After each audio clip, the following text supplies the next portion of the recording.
my fellow page turners, and welcome back to the channel. I'm Matthew, the man with a hat who reads, and it's never too early to start talking about the new year. So for today's video, I want to just show off 5 fantasy novels that I'm planning to read, hopefully in 2023, but we'll see how that goes. So all of these are pretty chunky. I think the shortest one is probably 600 pages. I've got a bunch of these. They're all the first in a series, so I'm not sure if I will get to all these in 2023.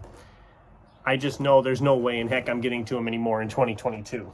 So let's just dive right into them. First up, we have DJ Butler's Witchy Eye. This is the first in the Witchy War series. I think that's what's called. Maybe it's just the Witchy Eye series. Flight of the Serpent's Daughter, maybe?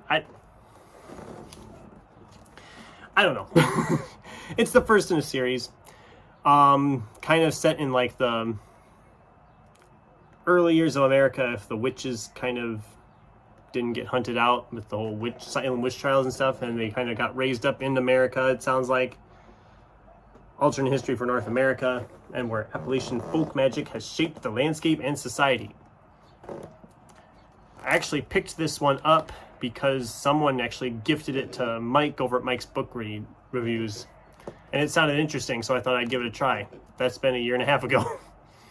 So someday I will get to this. Hopefully, I'm looking to try to maybe tackle this one in January, so I can see if I want to continue on with the series. Another series I've been wanting to read for a while, and again, this is a chunky one. This is over 800 pages. It's Robert Jordan's The Eye of the World. This is the first book in the Wheel of Time. And yes, it's got the little TV show cover, which I haven't watched the show either.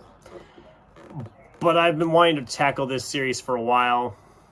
And I've had this book sitting around for a while now too, of course.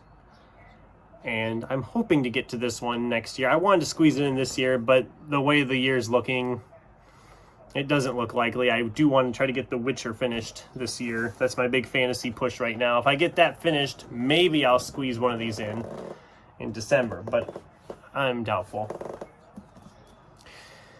Another thick one. This one I actually just picked up my own copy of. I've never read this series. I've never watched the show, but this is George R.R. Martin's A Game of Thrones, first in the Song of Ice and Fire. Since I never watched the show or read the stories, the books or anything, but I do have a little bit of a knowledge of it just because it was everywhere in pop culture. So, but it'll be good to finally see what all the fuss is about, or if all the fuss is really worth it.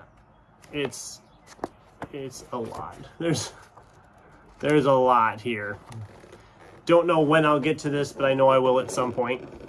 Then we have Tad Williams' Otherland. Another chunky boy.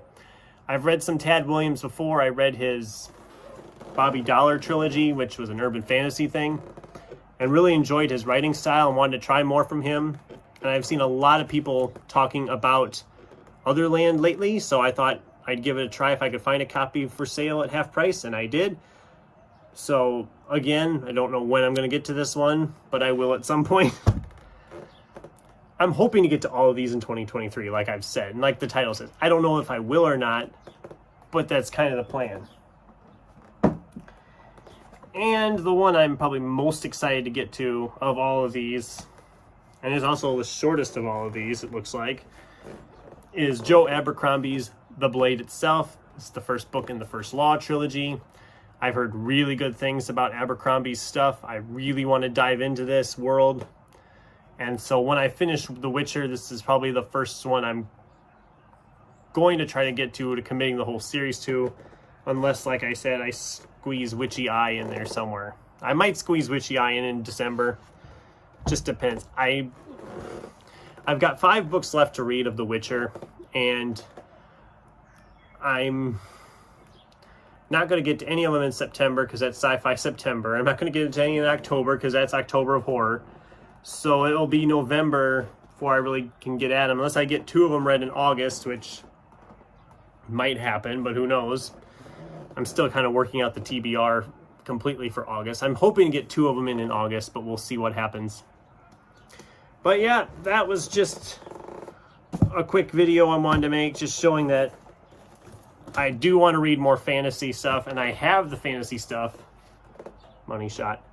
I do want to get to all of these in 2023, or at least get the series started. In some cases, I probably will finish the series, but hopefully I will be able to tackle all 5 of these at some point in 2023 and determine how much farther onto the series I want to go. So that was all I really had today for this video. What big fantasy novels are sitting on your TBRs that you're pushing back farther and farther all the time? Let me know in the comments down below. Thanks for watching, and until next time, keep turning pages.